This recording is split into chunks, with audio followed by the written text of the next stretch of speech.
All right, guys, today is Sunday, June 4th, 2023, and it's pretty much about 7 p.m., so it's the end of the day. I have done a couple days, well, several days of work on the hardtop, but it's just been little stuff, so I haven't really videoed a whole lot. But anyway, I basically wanted to introduce you guys to what's going to be starting tomorrow. So I am going to do one of those full 7-day work weeks, 9 to 5, all day long for 7 days on the hardtop this time. I did that to my wife's 55 four-door there a couple weeks ago, and the video's done really well. So a lot of you guys were tuning in to watch that, so I appreciate that. So I'm going to do it to the hardtop, and I'm not 100% I can get it all done in 7 days, but I'm going to make a go at it. I'm not going to rush, but you know, if something doesn't turn out good, I'll redo it. That is not my style. So anyway, it's just some of the stuff I got to do is pretty intricate. But I think I have just about everything here except a can of spray glue. So I'm going to have to make a trip to Lowe's and get a can of spray glue. I am going to be sanding and painting the top and the bottom of the hood. The top will be the urethane black. The bottom of the hood is going to be a single stage urethane matte black. And then I've got to paint the hood hinges as well. I'm using some originals that are still pretty tight. I've got to finish my flippers, which I think I still have to sand and polish one piece out of the 4. And another piece I ended up sanding a few more spots on because I wasn't happy with it after I polished it. I ended up re-sanding a few areas on it, but I haven't polished it yet. But those need to be finished and then put together. And then I'm going to be upholstering the trunk. I'm going to be taking that masonite down there. I've got a full sheet and a half, and I'm going to build a wall, a panel that goes here, and a panel that goes across here, and a panel here. And those will be upholstered in the actual same material that I used on the interior of the car. So it matches the seats and the door panels. I want the trunk panels to match my door panels. So it'll be the gray straw cloth on the bottom and the black Alante on top. And then I have a full set of Belair door panel stainless trim. This is for a 55 Belair when it has that V in it like that. The 4-door 55s are shorter because the doors are shorter. So I have a set of those. So I'm going to be putting the V's on the side, and then I'm going to be using a couple of different pieces of the straight stainless for the back piece. And then I've got a crest, a reproduction brand new crest in the package from a 56, because they have the, like these trunks and the hoods on these 55s had a crest here. I've got a 56 one because they're shorter. It's not as bulky looking to me using the 56 one, so that's what I'm going to use there. But the stainless will come off of the side panels and then come up to that crest and stop. So that's kind of my break. Anyway, it's going to get a little intricate, and they're going to be removable. And then I'm putting in some, I've got an extra, I've actually got the original dome light housings. I don't know if they were from this car or from my cousin's 55 because he got brand new ones, but I've got a set of used original dome lights for a hardtop. 55 two-door hardtops have a dome light in each corner of the roof. 56 and 7 hardtops had the big dome light in the center. So the 55s don't have the crossbar in them like a 55 sedan does for the big dome light. But the 55 hardtop was the only one that had what I call the opera lights. But I've got an extra set of those that the chrome's not good on.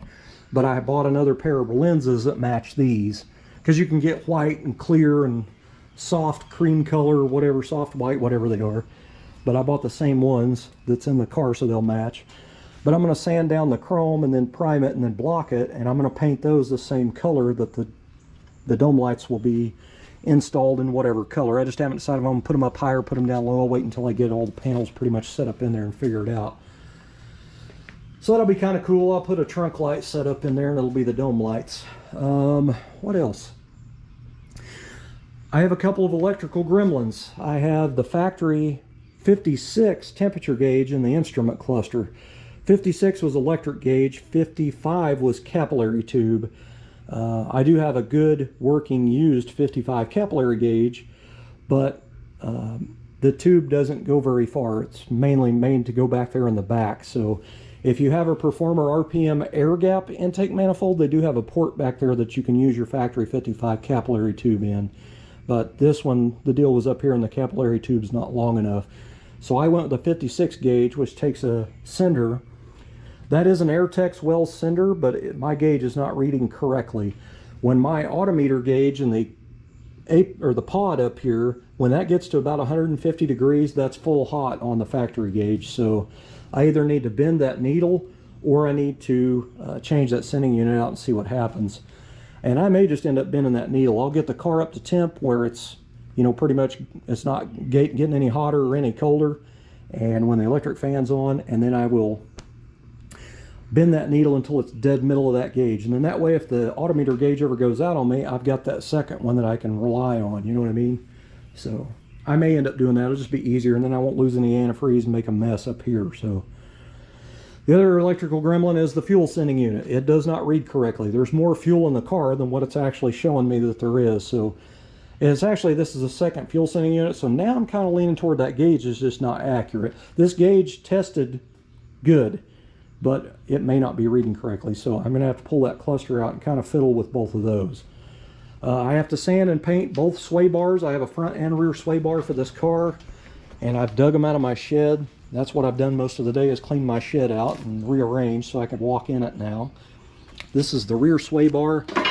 This is a Hellwig, and this is like a hammer tone finish, and I hate that. It's real rough feeling, textured. So I'm hoping this is not powder coated so I can sand it easy. I'm just gonna have to try it, but I'm hoping I can sand that smooth because I want the front and rear sway bars to be just gloss black. And then right here on the sway bar, the rear end center, rear end cover is right here. This hangs underneath the rear end. And I flattened off an area right here into an oval.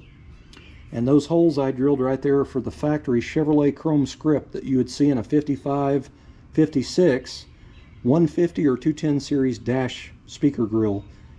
So it just says Chevrolet. So a factory Chevrolet script's going to be in the, when you look under there, you're going to see that rear end girdle on there that says perfect launch, and then this will say Chevrolet. So I think that's kind of nice. These will be high gloss black. I'm going to base coat, clear coat these black with urethane paint out of the spray gun, because my chassis is matte black, and that'll really pop under there on that stuff. So I've got to do those. I've got a lot of custom made parts for the stuff underneath the hood, like the cross brace, and I built it's actually a shim, but it's a full-blown cover on the hood latch plate that's pretty trick, and I've never seen it done before, so I will go in more in depth on that once I get all that stuff assembled. But anyway, got a lot to do to the car. What you haven't seen me do is I got the new fuel pump on the car, I got my new old carburetor back on the car, and I redid my front end alignment. So since this video is already getting pretty long, I'm going to go ahead and do, right after I stop this video, I'm going to go ahead and redo another video, and I'm going to talk more in depth on what I did to that carburetor to get the bog out of it, because some of you are going to run into that. And also I'm going to show you a front end alignment you can do at home, and you may not even need to take it to an alignment shop. Everybody should take their car to an alignment shop, but I'm not taking this car to an alignment shop, I promise you. Ain't nobody monkeying with my car but me. So anyway, I learned a little something from the way I've always aligned my front ends at home. I learned two little nifty tricks from one of my mentors. I gave him a call and told him what this car was doing, and he told me what to try, and I did it, and it works awesome. So I've got a new way to line front ends, so I thought I'd run you guys through that for you DIY guys like myself. So that's what's coming up, guys. A full-blown 7-day work week, all day long. The forecast shows 10% rain for all week, which is not much. Now, if it does happen to rain, there's not going to be a video because I can't push one of these cars out if it's raining. So I like to do a lot of the work outside. So that way I don't make a mess in here, and I don't get any smell of any spray glues or paints or anything like that in the house to upset my wife. She has asthma, and that paint fumes do not mix, or, you know, like that spray glue is really stinky stuff too. But I'm pretty excited. So what I'm going to start on tomorrow first thing is the trunk upholstery, because I'm really excited to do that. I'm ready to see how that turns out. I can see it in my head, but anyway, I'm sure there's going to be some of you guys that's building your car, because I have a lot of subscribers. It's their first time Tri-5s are building at home, and you guys watch my videos. So I'm going to show you how to do a trunk kit in case you want to do it yourself instead of buying one that's already done and how expensive they are. You can kind of do it on the cheap. So anyway, guys, I hope you're on board. Man, I'm excited. I'm ready to rock. So better go get you a box of popcorn that you can pop in the microwave, and get your favorite soda or whatever, sweet tea or whatever you're drinking, and stock up, because you're going to have some videos coming your way. If by chance I end up with extra footage, I will try to do 2 videos, you know, because like when I did my wife's 4-door, that 7-day work week, it ended up being 8 full days straight, but I did 9 videos. So if that's the case, there'll be more videos, but I will try to get a video out every day. So hope you're on board. Thanks for watching.